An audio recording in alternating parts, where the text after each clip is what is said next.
Au nom du Père et du Fils et du Saint-Esprit, ainsi soit-il. Bien chers fidèles, nous connaissons bien ce passage célèbre de la pêche miraculeuse de notre Seigneur, donc au bord du lac de Génézareth. Ce lac, vous le savez, a plusieurs noms. On l'appelle aussi parfois lac ou mer de Tibériade, ou bien aussi mer de Galilée. C'est la même chose. C'est un lac donc au nord de la Palestine. Et notre Seigneur voit deux barques arrêtées et il monte dans la barque de Saint-Pierre. Évidemment, cette barque de Saint-Pierre, c'était son objet pour travailler, bien sûr, mais c'est également la figure de l'Église. Déjà, avant Jésus-Christ, dans l'Ancien Testament, nous avons une barque bien plus grande, l'arche de Noé, qui est également la figure de l'Église. Ceux qui étaient hors de la barque, eh bien, par leur faute, mouraient à cause du déluge. Ceux qui sont hors de l'Église par leur faute volontairement ne peuvent pas aller au ciel. Et donc cette barque de Pierre, comme l'arche de Noé, est la figure de la Sainte Église. Et ce matin, simplement, j'aimerais parler de 3 caractéristiques de l'Église que nous montre l'Évangile de ce matin. Premier apprentissage de l'Évangile, l'Église a 2 chefs. J'ai bien dit 2 chefs. Un chef visible, bien sûr le pape, mais aussi un chef invisible. En effet, notre Seigneur est le vrai chef de l'Église, même s'il l'a confié à son vicaire, le pape. On sait que dans la Genèse, Dieu a créé la femme à partir du côté d'Adam. Adam avait reçu un sommeil mystérieux. Eh bien, on peut dire que sous la croix, le nouvel Adam, Jésus-Christ, de son côté, percé par la lance, est sorti la Sainte Église. Et d'ailleurs, Jésus dira à Pierre, « Tu es Pierre, et sur cette pierre, je bâtirai mon Église. » Il ne dit pas à Saint-Pierre, « ton Église », à toi le premier pape, mais mon Église. Donc c'est bien l'Église de Jésus-Christ. Une seule Église catholique qui est l'Église du Christ. Il n'y a pas plusieurs églises. Il y a l'Église du Christ, l'Église catholique, et l'Église des hommes, les fausses églises, soit hérétiques, soit schismatiques. Donc Jésus-Christ est le vrai chef de l'Église, bien qu'invisible. Et le second chef visible, évidemment, c'est Simon-Pierre, le premier pape. Et comme Simon-Pierre a été crucifié à Rome, martyrisé à Rome, c'est son successeur comme évêque de Rome qui est le chef de l'Église. Et c'est pourquoi les papes ont le privilège de porter ce qu'on appelle la tiare. La tiare, c'est un chapeau un peu comme une mitre, avec 3 couronnes, j'en parlais hier au catéchisme, 3 couronnes qui symbolisent les 3 caractéristiques du pape. D'abord, il est évêque de Rome, première couronne. Deuxièmement, comme évêque de Rome, il est chef de l'Église, deuxième couronne. Et ensuite, troisième couronne, il est roi temporel des États du Vatican, les États de l'Église, qui est assez important encore au XIXe siècle et qui aujourd'hui sont réduits au petit État du Vatican. Il est important que le chef de l'Église soit indépendant, même si le territoire est petit. En effet, vous le savez, quand on n'est pas chez soi, on n'est pas totalement libre. On est un peu lié par les gens qui nous accueillent. Donc si le pape était accueilli par un pays, peu importe le pays, il serait moins libre pour son ministère apostolique. Et donc, Saint-Pierre est le chef visible de l'Église. Il est donc vicaire du Christ. Vicaire, ça veut dire qui remplace le Christ, le vrai chef invisible. Et donc, le pape a un très grand pouvoir, bien sûr, mais son pouvoir n'est pas illimité. On sait bien que le pape est là pour garder la doctrine et pour la transmettre fidèlement aux futures générations. C'est l'image du bon pasteur. Le berger doit nourrir son troupeau avec de la bonne herbe bien verte et bien grasse. Ça, c'est la doctrine. Et quand il y a un danger, par exemple un loup, le berger doit protéger son troupeau. Et au plan spirituel, le loup, c'est l'erreur religieuse, l'hérésie, par exemple. Et le berger doit rendre compte de sa gestion au propriétaire du troupeau, comme le pape, à sa mort, doit rendre compte de sa mission à Jésus-Christ, le vrai chef de l'Église. Donc, première leçon de ce matin, l'Église a 2 chefs. Le visible, c'est le pape, bien sûr, et le chef invisible, c'est notre Seigneur Jésus-Christ. Deuxième leçon, on entend dans l'Évangile Jésus qui demande à Simon de s'éloigner un peu du rivage, et puis, s'asseyant dans la barque, notre Seigneur instruit les foules. Eh bien, ça montre que l'Église a un rôle de devoir catéchiser, prêcher. Et prêcher quoi? Prêcher l'Évangile, prêcher Jésus et Jésus crucifié. Scandale pour les Juifs, folie pour les païens, mais il faut prêcher la croix. Jésus est Dieu. Et c'est le rôle de l'Église depuis 20 siècles de prêcher la bonne nouvelle. Et en grec, bonne nouvelle, ça s'appelle l'Évangile. Ce n'est pas une doctrine humaine, ce n'est pas une philosophie. L'Église n'est pas là pour être à la page du monde, pour être à la mode, pour plaire aux gens, pour s'adapter à la modernité décadente, pas du tout. L'Église, elle doit répéter depuis 20 siècles le même message, sans se lasser, sans être original, sans scoop, sans nouveauté, sans faire le buzz. C'est des choses ordinaires que l'on connaît par cœur. Elle est là pour ça, l'Église. Et donc, pas de nouveauté. Et c'est ce que dira Saint Paul. Saint Paul dira, le Christ m'a envoyé non pas pour baptiser, mais pour prêcher. Alors, il faut bien comprendre ce que ça veut dire. Bien sûr que Saint Paul a baptisé, a donné les sacrements. Mais ce que veut dire Saint Paul, c'est qu'avant de baptiser, il faut préparer les âmes à la foi, à connaître Jésus-Christ, qu'ils s'engagent à suivre par le baptême. Parce que baptiser, c'est assez facile, ça prend quelques secondes. Mais si les âmes ne sont pas prêtes, spirituellement et même au plan de l'instruction, eh bien c'est fragile et parfois ça va dans les corps rapidement. Et entre parenthèses, prions bien pour les nouveaux baptisés chaque année qui ont fait l'effort d'être baptisés, mais prions pour leur persévérance. Parce que dans le monde moderne, quand on n'a pas de famille chrétienne, persévérer dans la vraie foi jusqu'à la mort, eh bien c'est une grâce particulière qu'il faut demander dans la prière. Et donc Saint Paul rappelle qu'il est venu pour prêcher avant de baptiser. Ça montre l'importance de la prédication. Et à Saint-Nicolas, nous avons la chance d'avoir chaque semaine un catéchisme ouvert à toute personne, même baptisée bien sûr. Ce n'est pas que pour les catéchumènes. Et pour ceux qui ont fait le cycle du catéchisme pour adultes, n'hésitez pas à suivre les cours passionnants de M. l'abbé Milcoq, qui approfondit la somme théologique, mais c'est quelque chose d'accessible. L'abbé Milcoq explique simplement Saint Thomas d'Aquin. Souvent, le mot théologie nous fait peur, mais le catéchisme, c'est de la théologie, tout simplement. Et ça permet de mieux aimer le bon Dieu et de mieux le servir. Donc l'Église est là pour prêcher la foi. Et c'est ce que dira Saint Paul avant de mourir. Saint Paul a écrit 14 lettres qu'on appelle 14 épîtres. Et parmi ces épîtres, 3 sont appelées les épîtres pastorales. Pourquoi ? Parce que Saint Paul fait son testament et il écrit à 2 évêques qu'il a sacrés lui-même, Timothée et Tite. Il leur donne des conseils.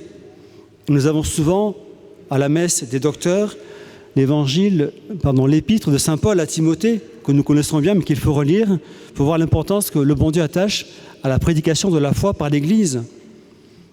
Saint Paul dit à Timothée, « Je t'adjure ».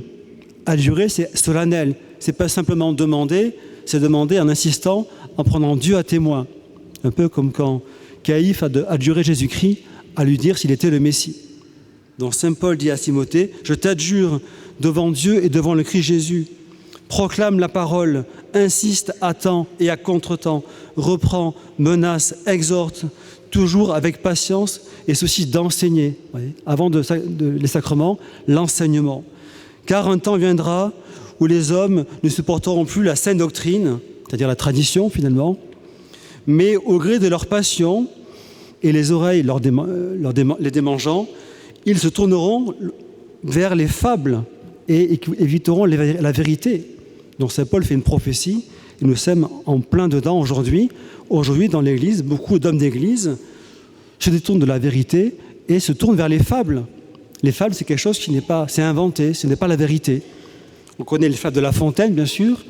Il y a aussi les fables des modernistes, les fables des hérétiques, les fables des fausses valeurs modernes. Ce sont des fables. La vérité, ce n'est que Jésus-Christ et Jésus crucifié. Le reste, c'est de la littérature, ça passera un jour. Donc, deuxième assistance de l'Évangile, après les chefs de l'Église, le pape et Jésus-Christ, l'Église est là pour prêcher la foi, et il n'y a qu'une foi, un seul Dieu, un seul baptême. Et enfin, troisième leçon de l'Évangile de ce matin, chers fidèles, cette Église que le Christ a fondée, il lui faut des ouvriers. Et donc Pierre, Jacques et Jean, ce matin, sont les premiers ouvriers de l'Église. Ça a commencé à très peu nombreux, 3 ouvriers. Aujourd'hui, ils sont, Dieu merci, des centaines de milliers dans le monde. Et donc on voit notre Seigneur qui dit à Saint Pierre, « Rassure-toi, désormais, ce sont des hommes que tu prendras. » Et qu'a fait Saint Pierre, et qu'a fait Saint Jean, et qu'a fait Saint Jacques, quand il fait tous les 3 ? Ils ramenèrent leur barque à terre, et laissant tout, ils le suivirent. En quelques mots, l'Évangile rappelle ce que c'est la vocation. Il y a 3 éléments dans la vocation. premier élément, c'est un appel de Dieu. Ce n'est pas nous qui choisissons la vocation, c'est Dieu qui choisit ceux qu'il appelle, il appelle qui il veut, et ce n'est pas forcément les meilleurs, loin de là. Et donc, notre Seigneur a choisi Pierre, puis Jacques et Jean. Et parmi les apôtres, il choisit Pierre spécialement pour être le chef, et c'est pourquoi il prêche dans la barque de Pierre. C'est ce que dira Jésus-Christ le jeudi saint aux apôtres. Ce n'est pas vous qui m'avez choisi, c'est moi qui de toute éternité vous ai choisi. Et c'est vrai encore aujourd'hui, le bon Dieu choisit, Dieu merci, encore aujourd'hui, de jeunes gens, hommes ou femmes, pour le suivre, soit dans le sacerdoce, soit dans la vie religieuse. Donc premier élément, c'est le choix de Jésus-Christ, qui choisit qui il veut. Et malheureusement, quand on est choisi, on est libre, on peut accepter. Et c'est ce qu'ont fait Saint Pierre, Saint Jacques et Saint Jean. Heureusement pour eux, ils sont saints maintenant au ciel, très heureux. Et heureusement pour l'Église aussi. S'ils avaient dit non, ils auraient pu se damner peut-être, et beaucoup d'âmes n'auraient pas été sauvées. Mais malheureusement, on peut dire non à l'appel du bon Dieu. C'est le drame du jeune homme riche de l'Évangile, qui, à cause de ses richesses, de ses ambitions terrestres, n'a pas répondu à l'appel de Jésus-Christ. Où est-il maintenant, ce jeune homme riche? Je n'en sais rien, mais s'il est damné, il doit se mordre les doigts. Dieu m'a choisi, m'a appelé, et moi, bêtement, je me suis damné pour quelques champs, quelques moutons, quelques vaches, quelques pièces d'or. Quel gâchis! Deuxièmement, la vocation, après l'appel du bon Dieu, ça sert à sauver les âmes. Et c'est ce que dit le Christ à Saint Pierre. Tu as pêché miraculeusement beaucoup de poissons, tu es content et c'est normal, mais maintenant tu vas pêcher des hommes, des âmes, des êtres humains. C'est bien plus noble et l'enjeu est plus important. Ce n'est pas simplement vendre le poisson pour vivre ta famille et toi, c'est pour sauver des âmes, les sauver de l'enfer éternel. Et donc, chers jeunes, si Dieu vous appelle, pensez à votre âme, pensez aussi à toutes ces âmes qui vont peut-être se perdre si vous avez peur de répondre oui à l'appel du bon Dieu. Et toutes les vocations servent à sauver les âmes. Bien sûr, les vocations actives, comme Saint François Xavier, patron des missions, mais aussi les vocations contemplatives. Et ce n'est pas hasard si l'Église a proclamé comme deuxième patron des missions l'opposé de Saint François Xavier. C'est un homme, c'est une femme qui est la patronne, il est prêtre, elle est religieuse, il a voyagé, elle a resté toute sa vie dans un Carmel à Lisieux. C'est l'intérêt de l'enfant Jésus. Donc elle aussi est patronne des missions. Par sa prière, par sa charité, par l'obéissance à la règle, elle a sauvé beaucoup d'âmes. Donc choix du bon Dieu pour la vocation, sauver les âmes.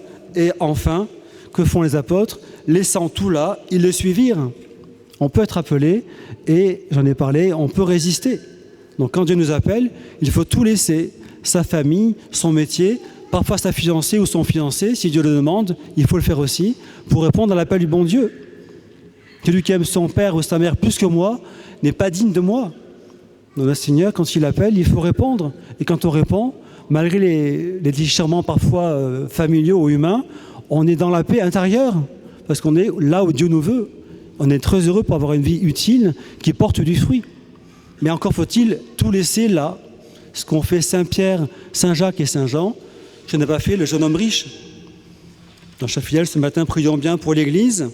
Prions pour son chef visible, le pape François, qui devra bien sûr rendre compte de sa gestion à sa mort.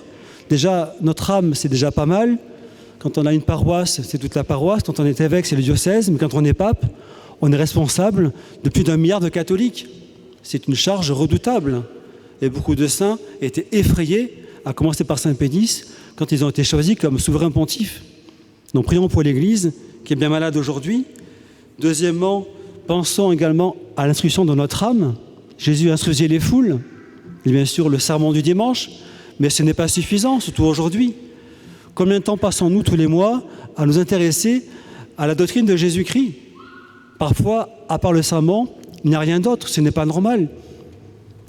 On peut avoir d'autres activités, bien sûr, aimer la littérature, la poésie, le sport, la politique, surtout actuellement, mais pensons aussi à notre âme, à ouvrir de temps en temps la vie d'un saint ou l'Évangile, à nous instruire, à venir aussi au catéchisme, le jeudi soir ou le samedi matin ou le mardi soir. Pensons qu'à notre mort, toutes ces grâces du bon Dieu, données par le bon Dieu, disparaîtront. Donc l'instruction. Et enfin, pensons à prier pour les vocations, celles qui sont déjà entrées en religion, pour qu'elles persévèrent, Et prions aussi pour les âmes actuellement peut-être dans l'Église aujourd'hui, que Dieu appelle et qui résistent, que le bon Dieu leur donne la force d'accepter cette belle vocation qui est une grande grâce. Ce n'est pas une malédiction, c'est une grande grâce d'être choisi par le bon Dieu pour qu'elles puissent sauver leur âme d'abord et sauver beaucoup d'âmes. Donc prions bien la Vierge Marie, donc Mère de l'Église, pour le pape, pour notre instruction religieuse et pour les vocations, ainsi soit-il.